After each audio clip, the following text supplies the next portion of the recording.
What's up, guys? I'm your host, Christian Carpenter. And I'm Jedediah Frazier. And this is SaucyGolf. Alright, so we just got done playing our first round of 23. Ended up in a match play. I'll swear. I promise you, bro, I knew going into 16 that I had a great chance on this match. I had a great putt from 25 feet, thought I made it, ran out of speed.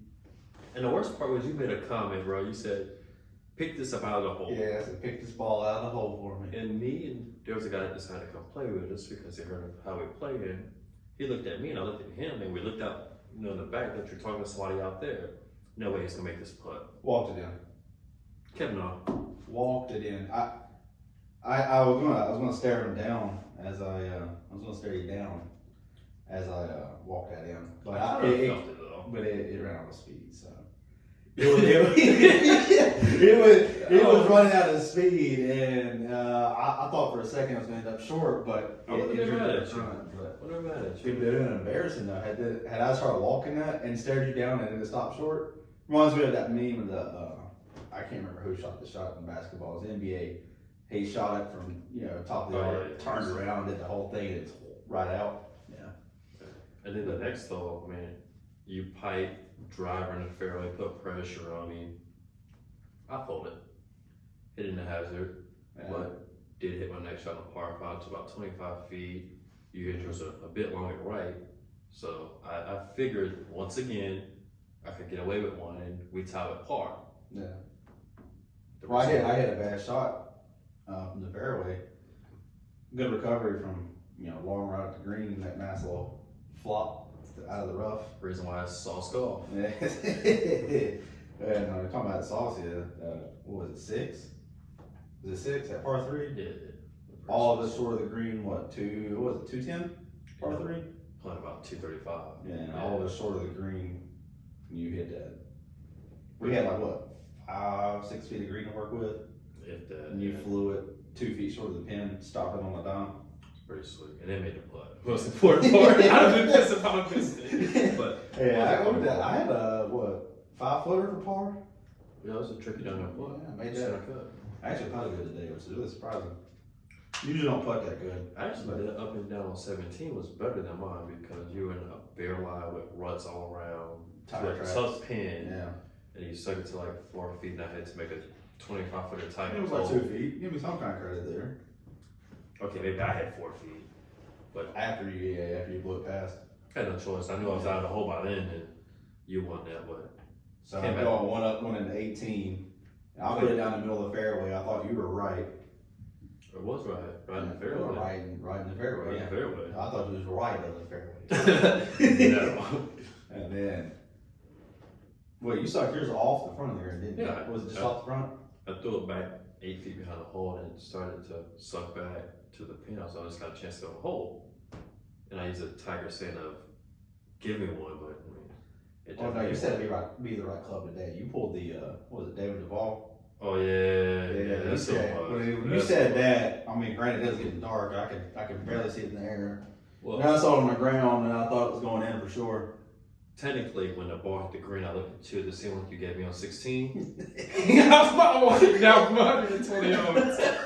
But yeah, if you had done that, granted it's only still a 1-up win on the hole, but I'll swear to match. But yeah, you being 1-up and I was off the green with a 25-footer and I had to make it or have a chance. And needless to say, I made the putt.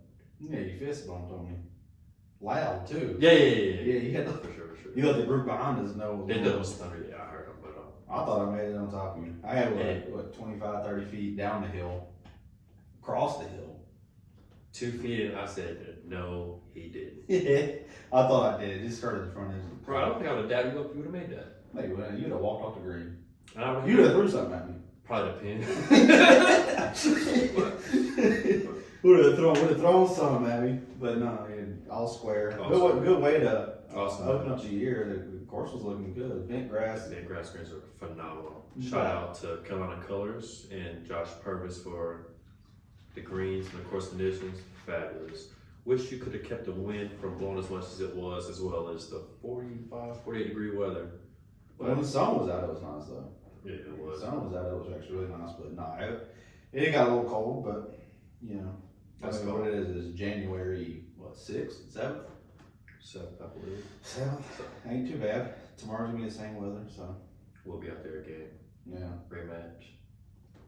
I won't win this one, though. Oh, yeah, 100%. Who do y'all have winning this? 100%, nah, I Me? figured, Appreciate it. nah, I figured out what I was doing wrong with my irons on that last swing. I was putting too much rotation because of the wearing a hoodie, because it's just cold enough, I was restricted again. Oh yeah, I figured out what I was doing. Well, but, you know, when I switched back into the Venice shaft on the driver, still feeling to work, alright, listen.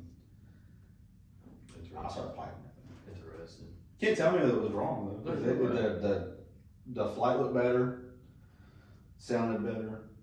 What's that shaft that I was using? Oh, I couldn't tell you. No, it was light. I think Was it the Hawk? No. Oh, that was me. Yeah, that was me. I I put that Hawk in play and then there's a couple holes you put it in the hazard. that wasn't the Hawk. That wasn't the Hawk. That wasn't the Hawk. I had to bring the Hawk back into play. It wasn't the Hawk. Yeah, I had to bring it back into play. You had to tank Hawk a little bit. But Yeah, I set him in the corner for a while, but we had to bring him back. No, I give to it. The course was in good shape. A little wet because it's a little bit of rain coming through, but overall not a bad first round. I think overall we shot well, apart from hole 3. Yeah, I think I got like a 19 on that. I know if we were keeping a full score, I think I shot 1 or 2 under today after a nice little double on the par 5 9th. After hitting a perfect tee ball. Center of the fairway. Center of the fairway. And a chunk dump 4-iron right into the water left of the green. But that's fine. It's okay. But Still can't. to think about it, we don't get to play much golf with our occupation, so Yeah, that's true. as much as we play, those are really stellar performance Well, on I both parts. haven't played once in the past 5-6 weeks now. I've played today maybe twice in about 3 months. The only other time was a Super Bowl tournament, which I guess it counts. Now, granted, when that weather starts getting warmer every day, as soon as I get off work, Oh, for sure. back at it every single day. I mean, right now, as soon as I get off work, it's dark. 30 minutes till dark. And I'm then, about in the same boat. I get here for opening at 7 o'clock and I leave here at dark. Luckily, I had a special guest coming in today and was able to get someone to come cover the shift so we could get out there and play some of it. well, then we're coming a little bit earlier tomorrow so we can get out there and do it again. I mean, I could be the head pro, but it's up to the GM ultimately. So Yeah, that's it is what it is. We made the most out of every situation we get as is. I mean, come summertime though, we'll be back into it as soon as tournaments start back up. Correct. I know there's a major coming up this year on the back tour. Interested in that. I know we always got our eyes on the 2-mans that go out there. And then hopefully by the end of the summer, when I get out of the Marine Corps, then G Pro, which I think I can't remember what they actually call the other side of their name. I've known it always as the G Pro. Their purses are growing. They're playing top-notch courses. Back Tour is still growing as it is. Rolling Red Tour is a good one too. Rolling Red's growing. APGA. APGA definitely is where my heart is. So, yeah. I mean, we've got several solid options for tournaments coming up. So, Speaking of tournaments, you've played on the PGA Tour. You have 2 Guinness World Records as well. What does it take to make it, or even to get on tour? money. Money is the hardest part to come by. You can be, and I think Jason Day said it the best, is you can be one of the best players to ever live and just never have a chance just because you didn't have the financial means to do so. I mean, whenever I did it the first time, before I enlisted, I mean, between me and my caddy, and then, you know, with that helping a little bit, I think we spent close to $200,000. I mean, obviously we were winning money back, so it wasn't like we just dumped $200,000 out of the pocket. I mean, we were replenishing the money and respending it, you know, recycling the money through and getting into more tournaments. But you know, it takes a lot of, you can be the greatest player to ever live. I mean, one of us could be better than Tiger ever was.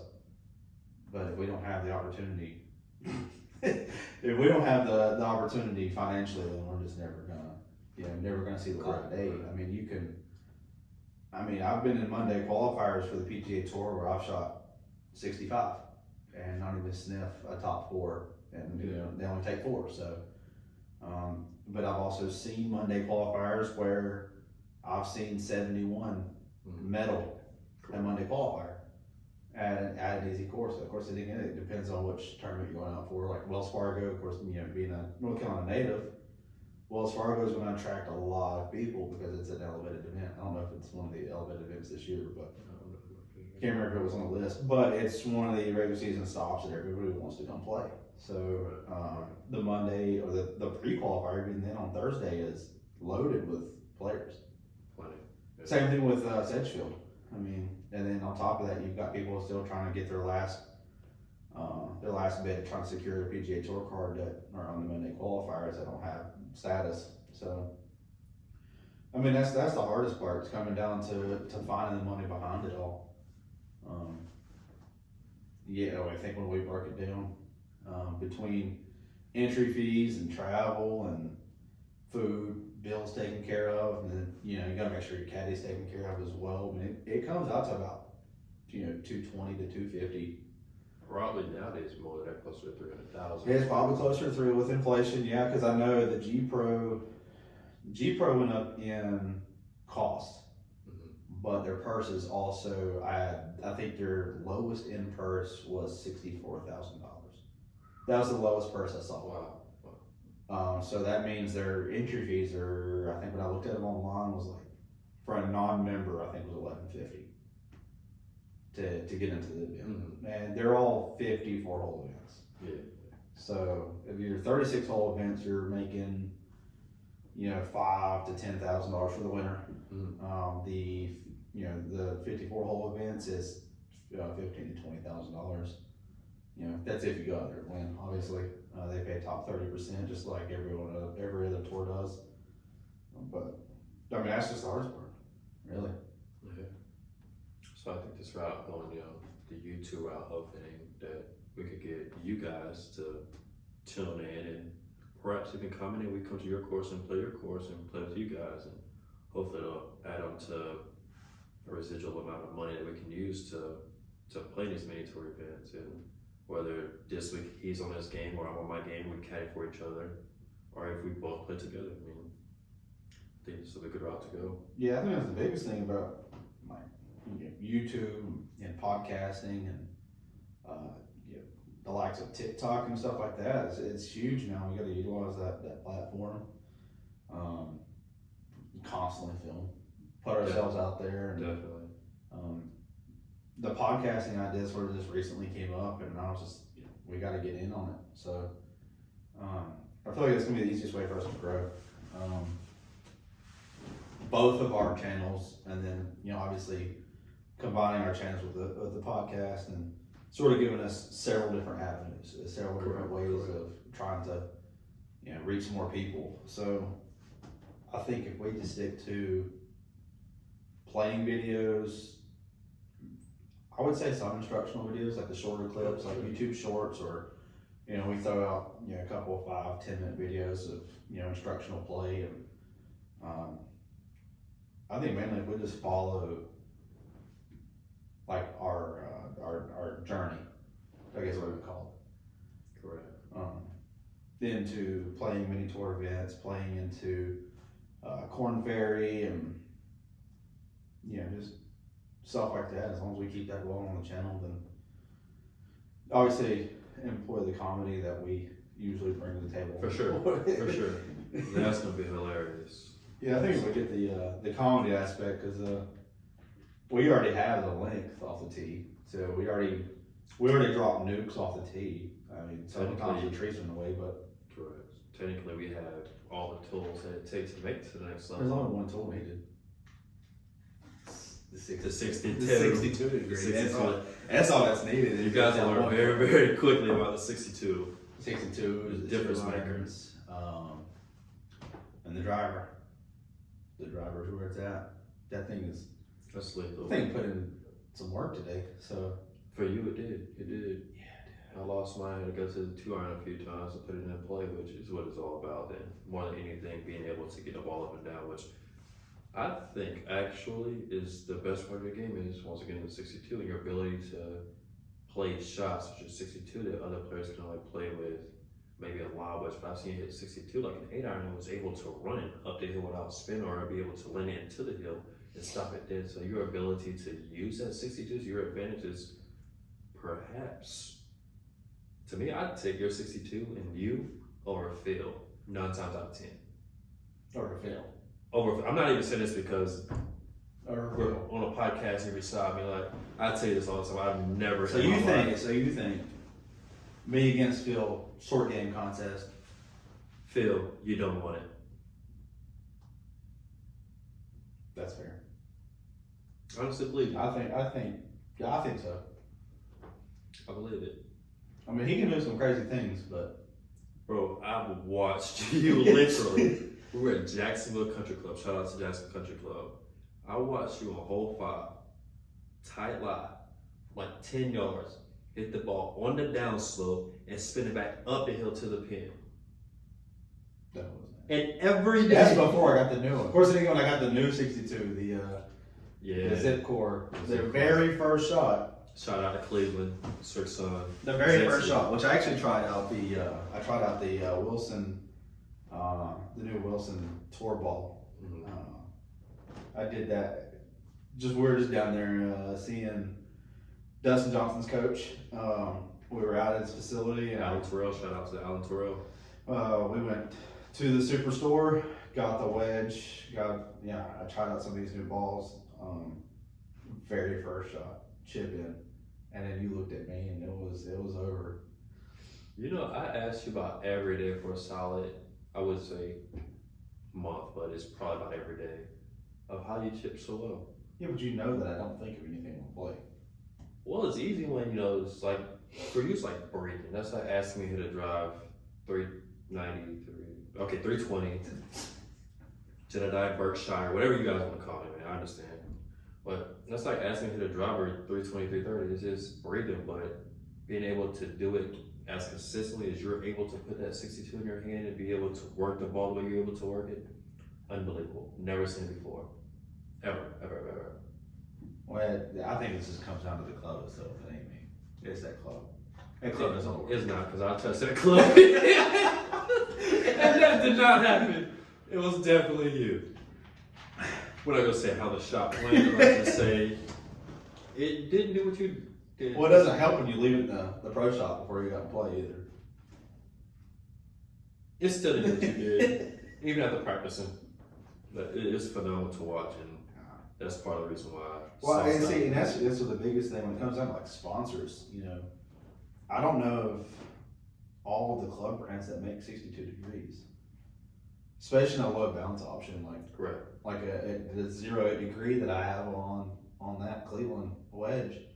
I mean, because when we went and tested the wedges, you liked the way they hit the Wilson staff model wedges.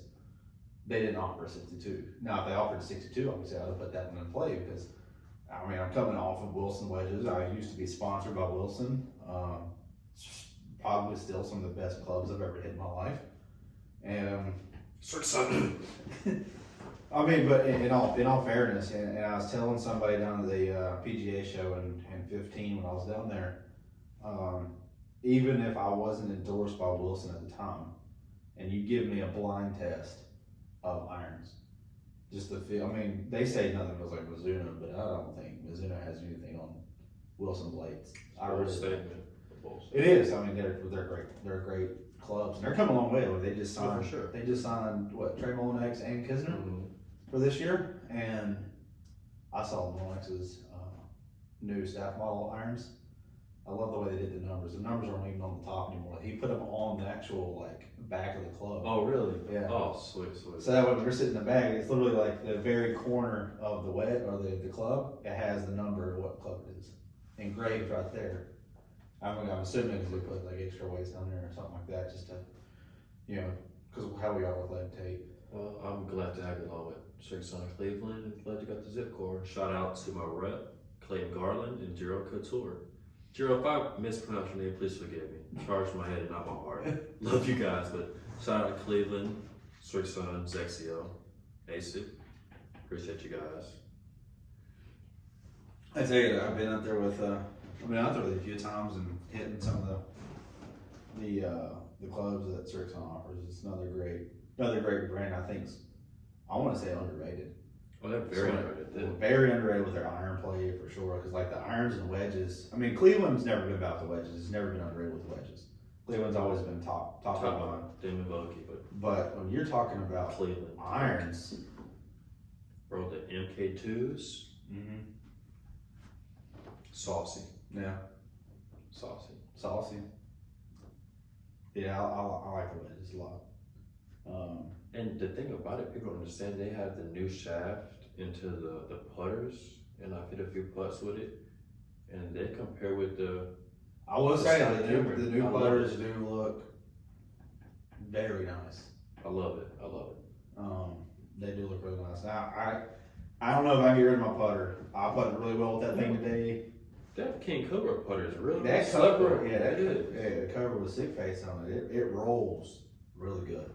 I'm glad it didn't roll until hole 18 because I would have been. Oh, it almost did though. I'm glad it did. Though. I appreciate you. It rolled it in when I walked it in on you though. It did. Part of the cup. I was kind of hurt. I went to the next hole, kind of ticked. Is that why you popped it up in the hazard? I did lose that hole too, didn't I? Yeah, you did. I did. I went back to back on you out there. You actually did. I know. What did you do on 18 to close the match? Almost made the point. Oh, you said you missed. Oh, okay. Now we're getting somewhere. But you had no choice. I was dormant at that point. I couldn't. I had a choice. You could always 3-putt. It doesn't matter. I still couldn't lose. But you didn't win. But I couldn't lose. That takes pressure off of me. If I can't lose, then it frees me up to be a little more aggressive on that putt. But if you miss that and you tie, what's worse? A tie, knowing you had a chance to win it? Oh, I gave it my best effort. I've been rolling a putter good all day. If I didn't make it, I was hitting the lip from everywhere. True. So, I mean, is it really that bad to miss a 25, 30 footer? For the win? You expect someone to make 25, 30 footers? I'm not Jordan Spieth. After the last 3 holes I'm we had played, not yes. Jordan Spieth. Yes. Jordan Spieth will make that putt. Oh, for sure. Yeah, 20 times out of 10. Speaking of Jordan Spieth, I would love to take on Jordan Spieth and Justin Thomas. I think we got a chance. In a match? We'll play it on a match. I mean, they can have their fancy golf carts. We'll take some here from the colors. No. That one we had died on this one. Yeah, that one got but really like, pulled in, but. They can have their fancy carts and donut and all. We'll grab one at the club, maybe a little gas cart or something like that. I was thinking about walk. Yeah, car. Yeah, you ain't gonna walk by that pot too. Yeah, we'll take a car. I ain't gonna walk by. Lights, no lights. Night golf. It did look pretty fun. We've done it. Look pretty fun. I mean, we've played with no lights at all at the door. Dang, it's hard enough for me to see the ball as is. I can't do that. That's true. I can't do that. I mean, we've done it a few times.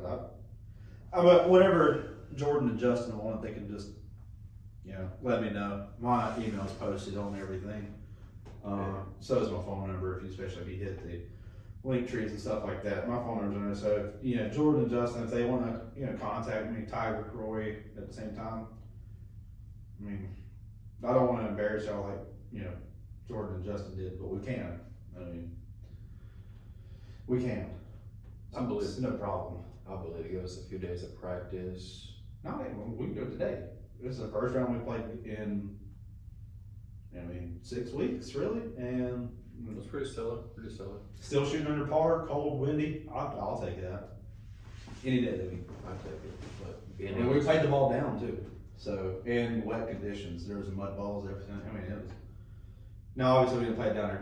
We didn't hit the bunkers. Roger hit the bunkers. Yeah. Everybody, bro. He hit some bunkers. I've been here for about 4.5 months, and he was in some bunkers I didn't know he had.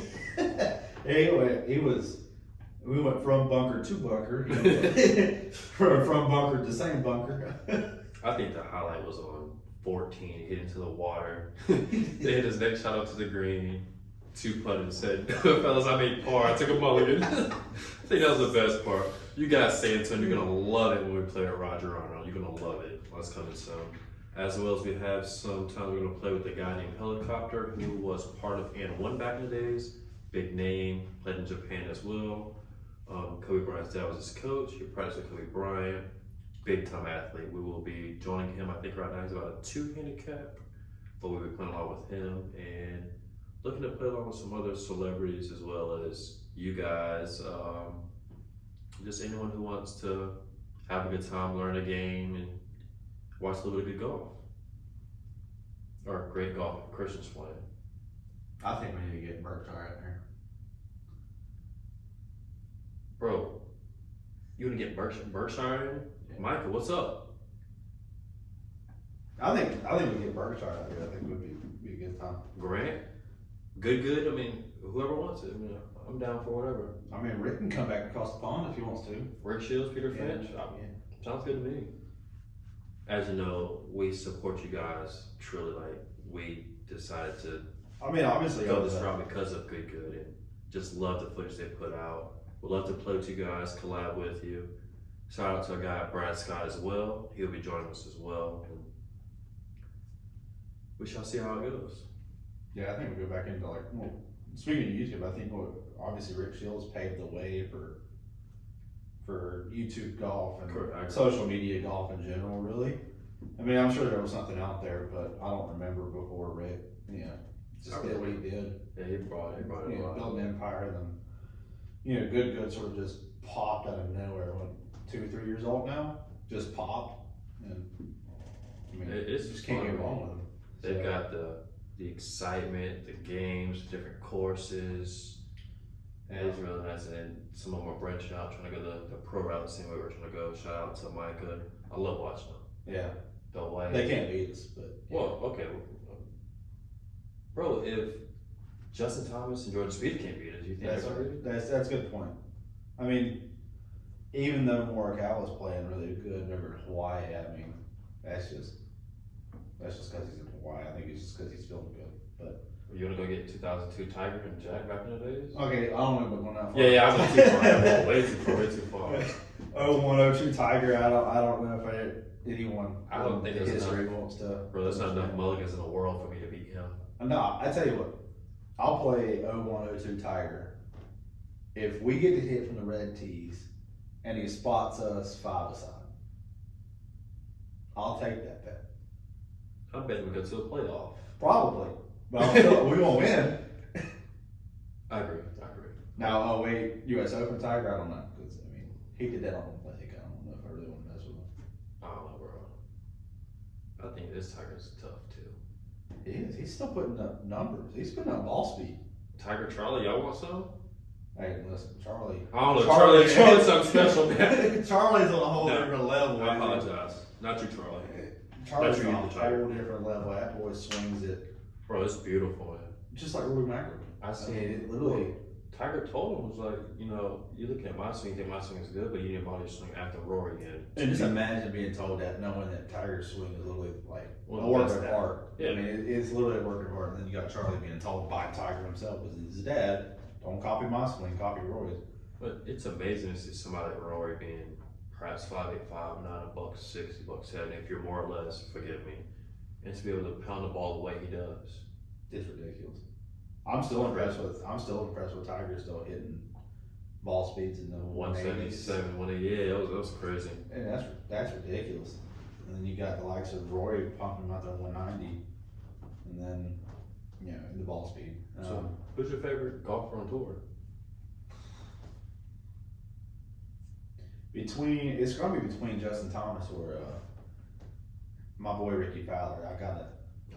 I want Ricky to come back and do something special. I love Cameron Champ. Yeah. Of course, Tiger's number one. He'll always be number two. My dad's number one, King Frazier, but Tiger, definitely Tiger. But Tiger paved the way for all of us to want to do this. Correct, but just watching effortless power from Cameron Champ, being able to crush it out there, 195 ball speed and crushing it 330, 340. If Tony Finau actually puts his swing back past where he goes now, he can crank it up there. Well, he did that. He cranked it like 202 with a full swing. That's ridiculous. Cameron Champ's reminded me so much of myself with being able to hit the ball long. Yeah, I hit 195 one time. I blew my back out. I hit 95 on a highway 95, but that was about it. I did crank one out there 131 miles per hour, club head speed. Yeah. Well, I can Pretty see sweet. that from you. Pretty sweet. You're 8'1", so you can't do that. Maybe. No, but when I got fitted for my driver, I was averaging 131, 132 with the driver head speed. I was getting the mid 190s. I did touch a 200 ball speed. Awesome. And I was doing that with the Stealth and the Cobra drivers. And then, I mean, I was still touching 127 with the 3-wood at the time. Oh, wow. Because I went in there with no driver. I didn't have the driver in play at the time. They were like, well, what do you use off the tee? And I was like, I got my 3-wood. And yeah, I'm even talking about one of the best and worst luck I could have had. I went in and tested the 3-wood with the 3-wood to get tested for a driver. Got the driver. It was ready to go in a week. I mean, I got my driver, irons, everything within a week. I ordered my irons and we're here in 7 days. Awesome. Fully built. But so I get all this equipment and I'm like, all right, cool. I've got 3 straight weeks of tournaments coming up, and including the Marine Corps championship in Congrats Virginia. on winning that.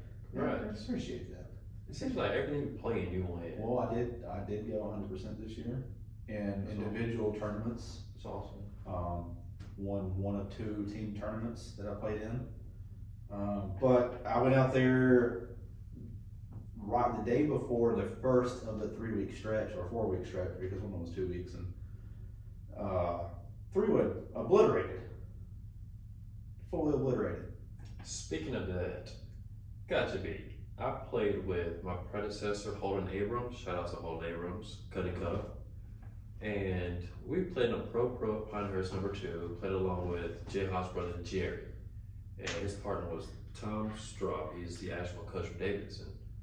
So as we're playing number 11, I had the TaylorMade Sim 2, I believe at the time. Playing with him on hole 11, par 5, slight dog leg to the left. We just came off of a really good par. Me and Holden get to the next hole. Holden puts one in play as always. I get up here a driver, bus driver. I thought I bus driver, and as I bus driver, we get a loud sound. And the guys jump, I know what it was. And I see my ball go straight down the fairway for a while, and it's like a 90-degree turn left. And I looked at my club head, and it exploded. Shout out to Jerry Haas for making a comment. Hey, Holden, if you teach me how to harness his power, tight as a Spurgeon, be a special tour player. That has stuck with me since 2019, I believe it was when I met him.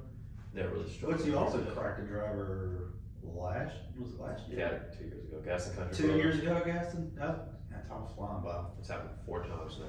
Yeah, what was that? First time you hit driver at Gaston, you started on 10. So was it 10, 11, 12, 13, the par 5 first? Just coming off a good birdie. Coming off of a birdie. Thanks to me for reading that putt for you. But You said, you did read that. yeah, Thanks, Patty. I mean, I know Gaston very well, but you get on this par 5.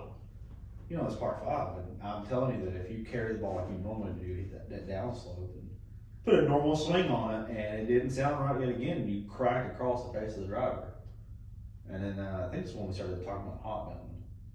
Yeah, we did. Shout out to Daryl and Clayton again. Right after that, I made a call. Oh, We went out to another down to course. Charlotte. Went out to Charlotte, and they made way for me to get another head, so that worked out. Yeah, it was good. Yeah, Gaston's a great track. That was phenomenal. Can't wait to go back there and play. We'll get some filming out there. That's probably the best bent grass that I've ever played in my life. Oh, Ever. it's beautiful. Besides County Colors, of course, but No, yeah. I mean, when it comes to bent grass, when you get up towards the mountains, it's some good courses. I can take you out to Cedar Rock one time. A true mountain golf course. Wow. You know, that was actually probably the best I've hit the ball in a tournament, minus the greens. I mean, not being able to go out and practice or see the course face value on it you have, but I hit the ball really well. That bent grass, I'm not used to bent grass, being from the Southeast Seymour, Bermuda. Mm-hmm. That bent grass really ate me up. Oh, it did. But Titty Green, though, I mean, it was. Actually, I did hit the ball well. Yeah, I think you only had 2 to 3, maybe tops, miss swings. I did. And that's for 2 days. Yeah. I mean, 2 to 3 bad miss swings, really. I mean, I wouldn't say bad. I'm not saying like a 90-yard cut or Yeah, a but- hook or anything like that. I'm talking about like an actual, like, I didn't hit it within a 10-yard window where I was aiming kind of bad swing. I'm only having 3 of those up there, and that's a course that you can get, minus a few holes, you can get out of position really quick out there. And then being that they are bent grass greens that are very, very solid. I mean, those greens are highly undulating, and yeah, I mean, granted, yeah, it tore you up on the greens and chipping on those greens that you're not used to. Although I'll never forget that bunker shot on that. That might have been the best shot of my life. 7th for the par 5, front bunker over another bunker to a back pin with like 3 feet of green. And water and has it all behind it. Yeah. That was the nastiest bunker shot I've ever seen. And then I did make the puff birdie. Well, it was the tap in, so. I missed tap ins before. I missed it. Hey, so was Jordan Speed too, but we don't talk about that. True. I'll never forget, we was on 18's tee box, day 1, because he didn't have a driver, because he just cracked it, because he started on the back nine, and then on 10, he hits 3-wood. It's a par 5 for the members, par 4 for the tournament. And he hits his 3-wood 80 yards past the other dude's driver, and as soon as he made contact with it, he looks over at me and was like, just looking at me. And I'm used to it at this point. Like, I'm used to just, I'm never in my life been a short player until I got up here. Now I'm a short player. No, you still cranking like 330. Yeah, and that's short. If I crank at 331, I mean, I got you by a yard, but 330 is a long ways. I will say, I have really started to catch up to you off the tee, though. I put that stealth in play and it's over. But the thing is, like, I may just miss the fairway unless I have a big miss, which is normal for guys with the ball as long as we do, because where other people might have a big miss and still be in the fairway, our big miss and the ball sweet and the spin puts us a little further out. Your misses are like a short hitter. You don't miss the ball that much. No, I would say it comes down to the shaft, though. I think that's another big thing about, separating us from, these tour players is access to having backup of, top tier shafts, and when we both are hitting top tier shafts at the moment, but if it breaks, we're good luck trying to get another one. Yeah, well, we can get out of Wilmington and get another one, and have to order it. Yeah. But then we have to order a tippet, stuff like that. We don't have access to having 3 or 4 backups that are just, hey, I cracked the shaft, cool, let me take the head off, put it on this. Or paying for it at that too. Yeah, we are paying for it. No, what a Velcor runs, $450. Yeah. $450, $500 for a Velcor, and that's just for one shaft. So you get 3 of those as a backup. The hard part is like when SaucyGolf camera got fitted, they normally don't have the equipment to fit someone whose swing speeds like ours. So that's the hard part, not getting that to a T professional fitting like the pros get, and being able to say, hey, you didn't hit this shaft well, let's get you this shaft. Let's get you this shaft. It's okay, you didn't hit this shaft well, we might have something else that could compensate for it. So, but that all comes with, once again, going back to financial backing and getting what we need to get to the next level. And that right there by itself, just getting a club fitting to a T as the pros do is Because difference. you're talking about, we're us being on a different level than your weekend player. Not saying that they're bad players, but we expect to hit our shots within, like, drives into a window. Like, we're hitting a tee shot, we're expecting to hit it into a 10-yard window. Yeah. We're hitting the fairway. No, we're looking left side of the fairway for an angle, or right side of the fairway for an angle, or we can carry that bunker, we know there's a speed spot, or we're looking at hitting a 7-iron into, okay, I need to be short left of this pin to have an uphill putt, or I need to go over this pin, but I also can't do this, I can't do that. I know this. You got to know where you need to hit it to an exact, I would say, 3 to 4 yard buffer zone. Correct. Versus and having the proper equipment helps that. Yeah. I went to college my freshman year and we're playing Walmart clubs. I mean, I come from a different environment than most guys, so I come from an environment where there's guys that don't have toilets to use and gotta use other things to make things work. So again, I went to college using those Walmart clubs, and I wound up being MVP that freshman year. But it happened, so some issues happened at college. one being robbed at gunpoint, hit across the chest with a crowbar, pistol whipped in his eye. Long story short, we wound up making it work, and the following 2 years later, NCAA clearinghouse cleared me to play. We went on our national. Right before that, got into a car accident. So it's always been something. Recently was another one that 5 years ago, and I battle that from time to time. But God, so Yeah. he's I think a difference maker. you also gotta look at the amount of shots that we take, right? So range between range and playing, we're gonna wear grooves out. Oh, for sure. And when you wear grooves out, you wear faces down and they don't perform, and we gotta have Correct. those as well. Correct. We gotta have to have backups. When I was playing full time, whenever I was with Wilson, I had 4 sets of wedges at all times. 4 full sets of wedges at all times. The ones that the oldest were my wedges that I use on the range to beat balls with. Mm-hmm. Then I had these are the wedges I'm going to use when I'm playing with my friends, or if I'm going to just random courses to play golf. Those are those wedges. Then I had my numbers wedges. So when I say numbers wedges, they were the one that I'm going to use on the TrackMan or a GC quad to get the numbers that I need. And then I had the freshest set of wedges. Okay, those are my tournament wedges, and they were only used for tournament wedges. And then they would cycle. So like when I got a new set of wedges, then they would back up to the next available spot, and then the oldest wedges would then be thrown away, or the shafts would be pulled to use the backup shafts, and the heads would be, sort of discarded, and then the new wedges would be now the tournament wedges. The old tournament wedges would then be the numbers wedges. The old numbers wedges would be the play around wedges. The old play around wedges would be the beaten balls wedges, and it's the same thing with irons. I mean, sometimes I had a couple sets of irons at the time too that I had, a player set and my backup set. So that way you're always prepared for anything that can happen. The last thing you want to do is go into a tournament and something breaks and you don't have to. Especially with the new rules this year, you damage your club mid-round and you can replace it immediately. So as long as that out of anger or Rogerized. Correct. But other than that, that's another thing that we got to look at is making sure that we always have them backups. Or actually, I ran into this instance last year at the Marine Corps tournament. My 50 degree got bent because one of the fairways out there didn't grow in properly, and there's a lot of rocks out there. And the club had bent and offset itself after one of my shots. And when I'm looking, I sat up to it, and luckily I didn't hit it, so I didn't get penalized. But I was setting up to it on 18 to about hit this club, and it didn't sit right on the ground. And I'm looking at it, and I told my player, I was like, I damaged the club. I'm not going to hit it. I made sure that they were aware, and luckily the head pro at the course we were playing up in Virginia at Fort Belvoir had some new clubs in there, brand new Vokies, and was like, listen, I can help you out getting these right here. Go ahead and get that in for tomorrow.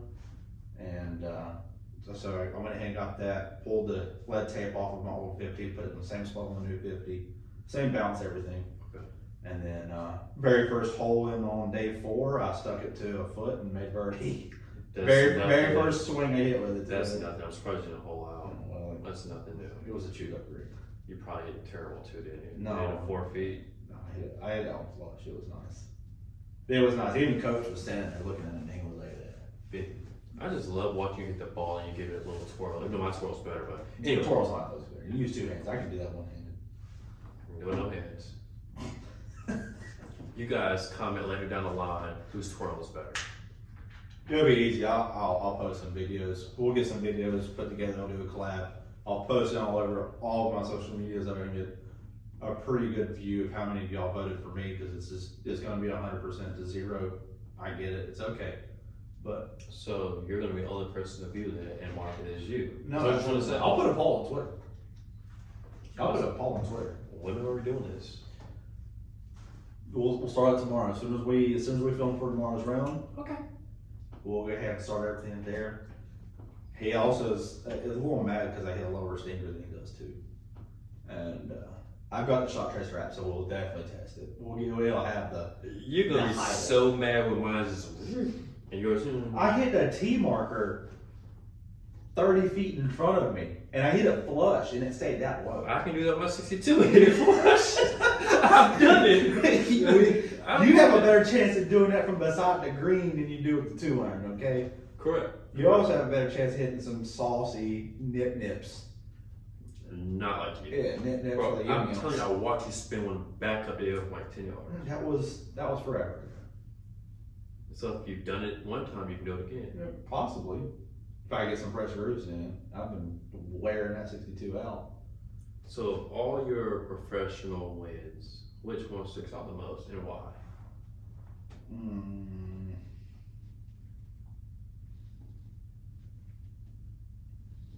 I wouldn't say I would pick. I don't know if I can narrow it down to the one. I think it's a combination of winning and also winning at the same course multiple times. On the mountain tour, the Carolina Mountain Tour, I've won at 2 different places twice, back to back, as defending. Dang, okay. So, and that's one of those Carolina Country Club down in Spartanburg. And I honestly cannot remember the name of the other course, but it was another one that no matter what I did, I stood on it and I was going to win the tournament. So, I think the highest of those 4 events that I played in and won, I think the highest score I shot was 67.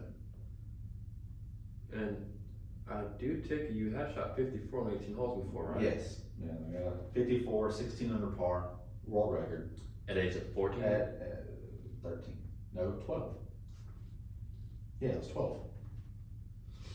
I mean, I shoot 54 every time I play. I just probably have about 6-7 holes to go, but yeah, probably the back I nine. think Peter Peterson's been doing challenges like that. You ever sells a certain amount of shots, and you go see where you end up on the course. Oh, sweet. I'll check it out.